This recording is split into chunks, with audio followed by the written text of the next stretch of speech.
Do you like hip-hop? Of course. Who do you like? You know, I got to admit, lately I've been listening to a lot of Jay-Z. I mean, Okay. this new American Gangster album is What do you tight. like about it? Yeah, you know, it tells a story, and he's, as Jay would say, he's got flow. But Kanye, I like. But I have to admit that I still am an old school guy. Mm-hmm. You know, I'm still, Stevie, Marvin.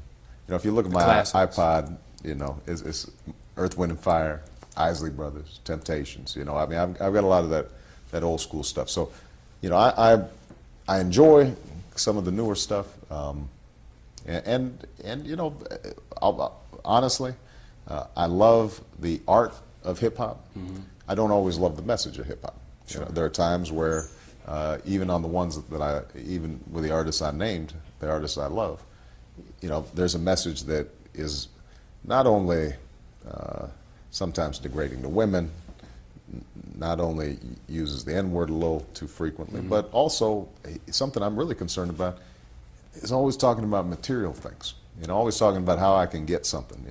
How I've got more money, more cars, more. But let me ask you this though, because I like where you're going is great, and I think that would there be space in your White House when you talk about education, when you talk about incarceration, the reality that hip hop can engage the very young people that you have to deal with education and incarceration? Would there be a place to explore how hip hop can be effectively used? Oh, absolutely. I don't think there's any doubt that it can be. And I've met with Jay-Z and I've met with Kanye and talked to other artists about how potentially to bridge that gap.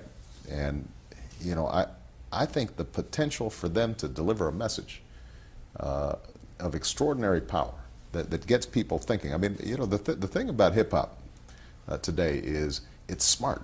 I mean, it's insightful, and they, the way that they can communicate a complex message in a very short space is remarkable. And a lot of these kids, they're not going to be reading the New York Times. Right.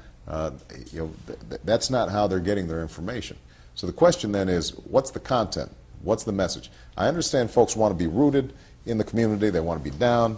But what I always say is that hip hop is not just a mirror of what is. It should also be a reflection of what can be. And a lot of times folks say, well, I want to keep it real and I want to be down. And then we're just trapped in, what is. The question is, imagine something different. Imagine communities that aren't torn up by violence. Imagine communities that where we're respecting our women. Imagine communities where knowledge and reading and academic excellence are valued. Imagine communities where fathers are doing right by their kids. That's also something that has to be reflected. We don't. Art can't just be a rear view mirror. Right. It should have a headlight out there. So pointing hip-hop to where we need to go. needs to have the audacity of hope. Audacity of hope. Senator Obama, thank you so much for your Appreciate it. time. Thank you. Enjoyed it. Absolutely.